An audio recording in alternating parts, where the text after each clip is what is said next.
એક જ ઉપાય, એની ઈચ્છા, એની કરુણા. અને આવા સમયે કે જ્યારે મોટા મોટા વિદ્વાનો પણ અજ્ઞાનના અંધકારમાં ડૂબી ગયા છે. કૃષ્ણદાસ મેઘનની વાર્તા આવે છે. એટલા પ્રકાંડ પંડિત, એના પૂર્વના ગુરુ, અને કૃષ્ણદાસ મેઘન મહાપ્રભુજી પાસે બ્રહ્મ સમજ લીધું, સેવક બન્યા. ગુરુ નારાજ થઈ ગયા. જ્યારે કૃષ્ણદાસ મેઘન આવ્યા અને નારાજ થયેલા ગુરુએ કહ્યું, મેં સાંભળ્યું છે કે તે બીજા ગુરુ કરી લીધા. કૃષ્ણદાસ મેઘને બે હાથ જોડીને કહ્યું, ના, ગુરુ તો આપ જ છો, પણ આપની કૃપાથી મને સાક્ષાત વલ્લભ રૂપ પ્રભુ મળી ગયા છે. અરે એક સાધારણ દેખાતા પુરુષ ભગવાન કેમ હોઈ શકે? પ્રમાણ આપ. ત્યારે કહો, આપ કહો એ પરીક્ષા આપવા તૈયાર છું. સામે ધગધગતી અંગીઠી અંગારા પડ્યા હતા. કૃષ્ણદાસ મેઘનને ગુરુએ કહ્યું, તારા હાથમાં અંગારા લે અને પ્રમાણિત કર કે તારા ગુરુ શ્રી વલ્લભ એ સાક્ષાત પૂર્ણ પુરુષોત્તમ. અને કૃષ્ણદાસ મેઘને શ્રી વલ્લભના સ્વરૂપનું સ્મરણ કર્યું, મહાપ્રભુજીના નામનું ઉચ્ચારણ કર્યું અને હાથમાં અંગારા પકડીને વિનંતી કરી કે હે વલ્લભ, આપ સાક્ષાત પૂર્ણ પુરુષોત્તમ છો. મને તો પૂર્ણ શ્રદ્ધા છે, પણ મારા ગુરુની આંખમાં અજ્ઞાનનો અંધકાર છવાયો છે. આપ કૃપા કરીને પ્રમાણ કરાવી દો. અને હાથમાં બળબળતા લીધેલા અંગારાઓ, ઇતિહાસ એમ કહે છે કે શીતલ પુષ્પ બની ગયા અને પુષ્પ ગુરુના ચરણોમાં ધરી દીધું. પ્રમાણ કરીને બતાવ્યું કે આ તો પૂર્ણ પુરુષોત્તમ છે. મોટા મોટા વિદ્વાનો પણ જેને નથી જાણી શકતા. ગોવિંદ સ્વામીનો પ્રસંગ આવે ને મીરાબાઈ પાસે ગયા અને મીરાબાઈએ કહ્યું કે પ્રભુનું પદ ગાઓ. અને મહાપ્રભુજીની વધાઈ ગઈ, પૂરું થયું એટલે મીરાબાઈએ કહ્યું કે હવે ઠાકોરજીનું પદ ગાઓ. અને ગોવિંદ સ્વામી નારાજ થઈ ગયા. તો એ જો ગાયો તેને ખસમ કહો, આજે મેં પદ ગાયું, એ પ્રભુનું જ તો હતું. પણ તમને વલ્લભમાં ને ઠાકોરજીમાં ભેદ લાગ્યો, એટલે તમારું હવે પુરોહિત પદ હું ત્યાગું છું અને તમને છોડીને જાઉં. તુરંત મહેલમાંથી નીકળી ગઈ. અને વલ્લભ અને પ્રભુમાં ભેદ જાય. બંને એક રૂપ છે, પણ આ કલિયુગનો પ્રભાવ એવો છે કે સ્વરૂપને બધા જાણી શકતા નથી. અને એટલા માટે આ કલિયુગના અંધકારમાંથી મુક્ત થવા માટે અજ્ઞાન તિમિરાંધસ્ય જ્ઞાનાંજન શલાકયા ચક્ષુર્મિલિતમ યેન તસ્મૈ શ્રી ગુરવે નમઃ. આ કલિયુગના અજ્ઞાનમાંથી મુક્ત થવા માટે ગોપાલદાસજી પણ કહે છે ને, દ્વિતીય આખ્યાનમાં ગાન કરતા ગોપાલદાસ પણ બોલ્યા, શ્રી લક્ષ્મણ સુંદરી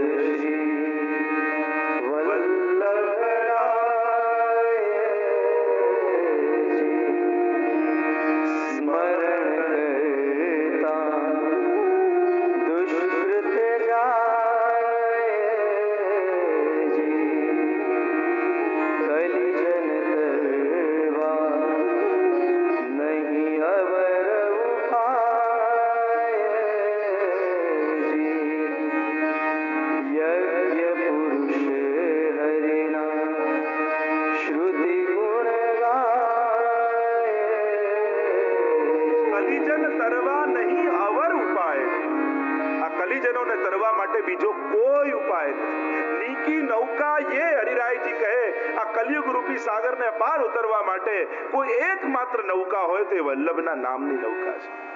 અને એમાં જે ચડી ગયો, બધા દ્વારો જ્યાં બંધ છે ત્યાં વલ્લભના નામની બારી ખુલ્લી છે. અને જે આ ખિડકીમાંથી નીકળી ગયો એ પાર નીકળી ગયો, બાકી બધા જ ફસાઈ ગયા.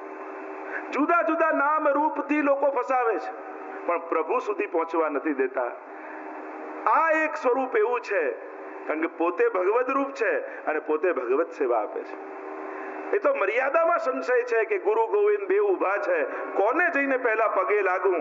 પણ એ સંશય અમારા પુષ્ટિ માર્ગીઓને નથી, કારણ કે એ તો શ્રીજીને જુએ તો એના મુખારવિંદમાં વલ્લભ દેખાય, અને વલ્લભને જુએ તો એના રૂવાડે એને ગોવર્ધનનાથ દેખાય. એ તો બંનેને એક કરીને જાણે છે, એટલે પુષ્ટિ માર્ગમાં આવો ભેદ જ નથી. યેહી તેહી તેહી એહી કછું ન સંદેહ. બંને એક રૂપ છે. આજ પુષ્ટિ માર્ગનું પરમ જ્ઞાન છે. હરિરાયજી શિક્ષાપત્રમાં આજ્ઞા કરે છે, જે વલ્લભ અને પ્રભુને ભેદ કરીને જાણે એને આસુરી જાણે. બંને એક જ રૂપ છે. આ કલિયુગનો પ્રભાવ એવો છે, કારણ કે કલિયુગમાં મોટા મોટા વિદ્વાનો મોહિત થઈ જાય. અને આ કલિયુગ વિદ્વાનોને મોહિત કરી શકે, દેવતાઓને મોહિત કરી શકે, ભગવદીઓને મોહિત નથી કરી શકે. અને એટલે છાક લીલા જોઈ સારસ્વત કલ્પના આદિની વાર્તા તમે જુઓ. છાક લીલા જોઈ બ્રહ્માજી મોહિત થઈ ગયા કે આ બ્રહ્મ હોય, પણ પરમાનંદ પ્રભુ હમ સબ જાનત તુમ ત્રિભુવન કે ભૂ.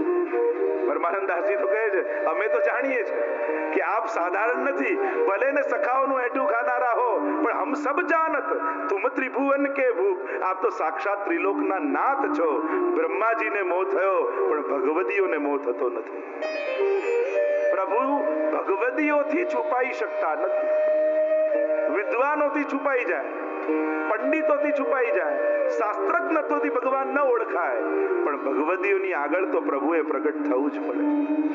પ્રભુની આ બધી લીલાઓ છે ને એ ભગવદીઓની આગળ ચાલતી નથી, એ તો મૂળ સ્વરૂપે બિરાજે. એટલે આપણા આચાર્યો શિક્ષાપત્ર આદિમાં પણ કહે છે કે પ્રગટ પ્રભુ ક્યાં છે, તો કે ભગવદીઓના હૃદયમાં. ત્યાં સાક્ષાત પ્રગટ રૂપે બિરાજે, સંયોગાત્મક ધર્મી સ્વરૂપે બિરાજે, વિપ્રોગાત્મક ધર્મી સ્વરૂપે ભગવદીઓના ચિત્તમાં બિરાજે છે. તો આવું જ્યારે થયું, વિદ્વાનો પણ આ સ્વરૂપને ન ઓળખી શક્યા, અને ત્યારે પ્રભુને થયું કે મારું મહાત્મ્ય જગતમાં કેમ પ્રગટ કરું, કઈ રીતે પ્રગટ કરું, કોના મુખે કરાવું. પ્રભુએ બધાની સામે જોયું, બધા ભગવાન વિશે બોલ્યા પણ ભગવાનને ન બોલી શક્યા. પ્રભુના ધર્મો, પ્રભુના લીલાઓ આદિનું બધું વર્ણન કરી શક્યા, પણ શુદ્ધ પ્રભુનું જે નિત્ય લીલા ધામમાં સ્વરૂપ બિરાજે છે એનું વર્ણન ન કરી શક્યા. અક્ષર બ્રહ્મ સુધી બધા ગયા, પણ એમને થયું કે બસ અહીંયા પૂરું થઈ ગયું, પણ એની ભીતર જે નિત્ય લીલા ધામ છે અને જ્યાં અખંડ રાસ ચાલી રહ્યો છે અને એમાં જે યુગલ સ્વરૂપ બિરાજે છે અને એમાં સ્વામીજી રૂપ, પ્રભુ રૂપ, સાક્ષી રૂપ, આ જે દિવ્ય સ્વરૂપો છે એને કોઈ ન જોઈ શક્યા. ત્યારે ઠાકોરજીને થયું કે મારા આ ગૂઢ અલૌકિક દિવ્ય મહાત્માને પ્રગટ કરવા માટે હવે મારે જ પ્રાગટ્ય લેવું પડશે. અને આમ વિચાર કરી પ્રભુએ પોતાના મુખારવિંદનું સ્વરૂપ શ્રી વલ્લભને ભૂતલ પર મોકલ્યું, અને એટલા માટે પોતાના મુખારવિંદના સ્વરૂપ શ્રી મહાપ્રભુજી પ્રગટ થયા. અને એનું વર્ણન કરતા આગળ ત્રીજા શ્લોકમાં શ્રી ગુસાઈજી આજ્ઞા કરે.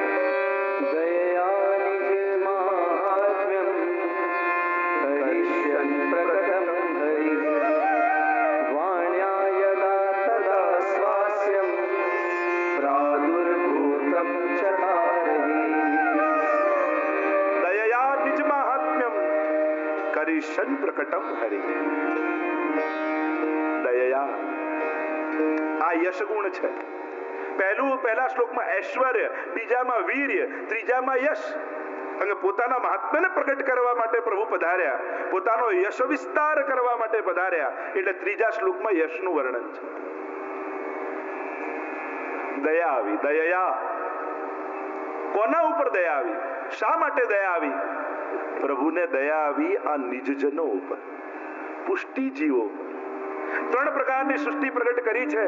પુષ્ટિ, પ્રવાહ, મર્યાદા ભેદ ગ્રંથમાં મહાપ્રભુજીએ સમજાવ્યું.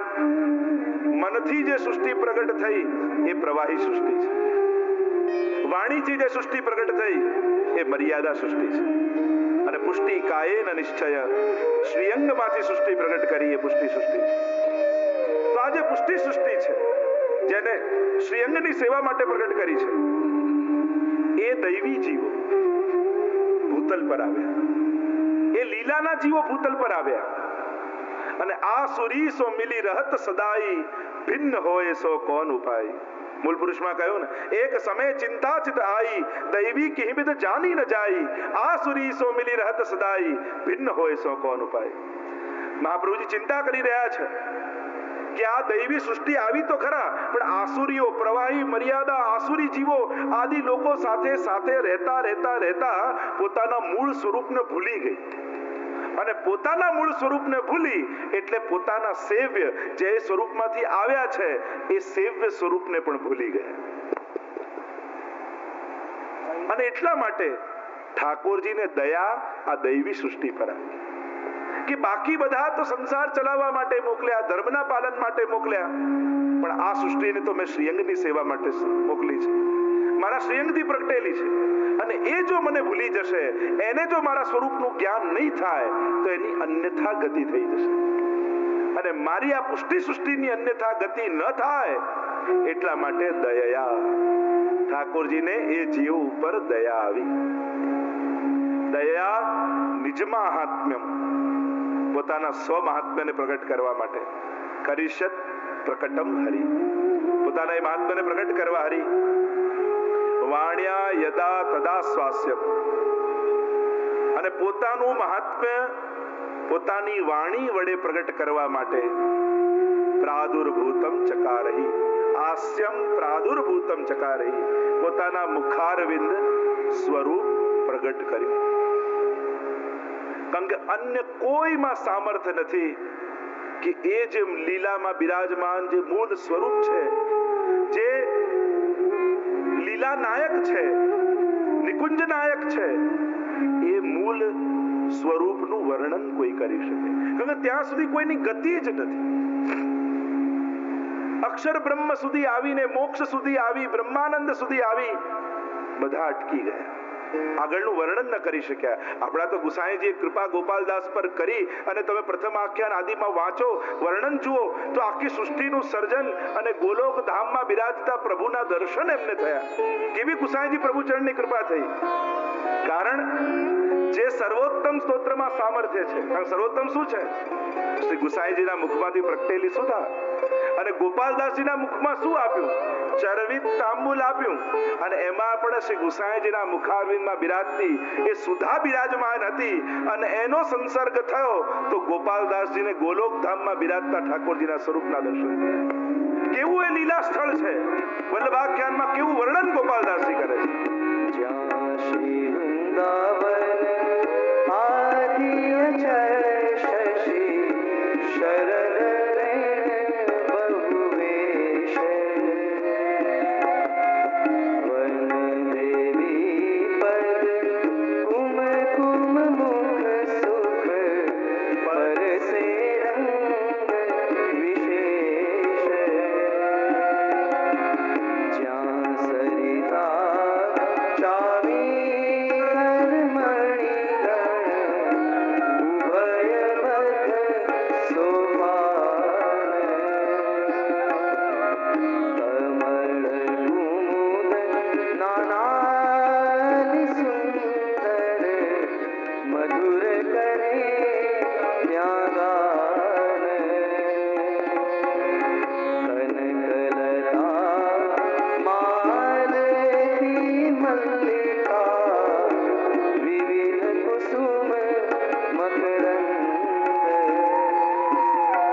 गोपालदास को हो रहे हैं। क्या गोलोक धाम में रहे तो वृंदावन, क्या कल कल बहता यमुना जी, क्या पद्मराग बरकत मणि स्फाटिक गोवर्धन सोहे, गिरिराज बाबा अलौकिक दर्शन, श्यामा सतदल સુંદરી અને અનેક વ્રજ સુંદરીઓ મધ્યમાં બિરાજતા ઠાકોરજી અને મહારાજના દર્શન સાંઈજીની કૃપાથી ગોપાલદાસ એ જ સુધા આજે મહાપ્રભુજીની કૃપાથી આપ સૌ સર્વોત્તમ રૂપે અનુભવ કરી રહ્યા છો અને એ આનું મહાત્મ્ય છે જે નિત્ય સર્વોત્તમનો પાન કરશે અને ગોલોક ધામની ભીતર બિરાજતા એ અગોચર પ્રભુ પણ સહજ અને સુગમ બની જશે, સાક્ષાત અનુભવ થશે એવી આ સુધા છે।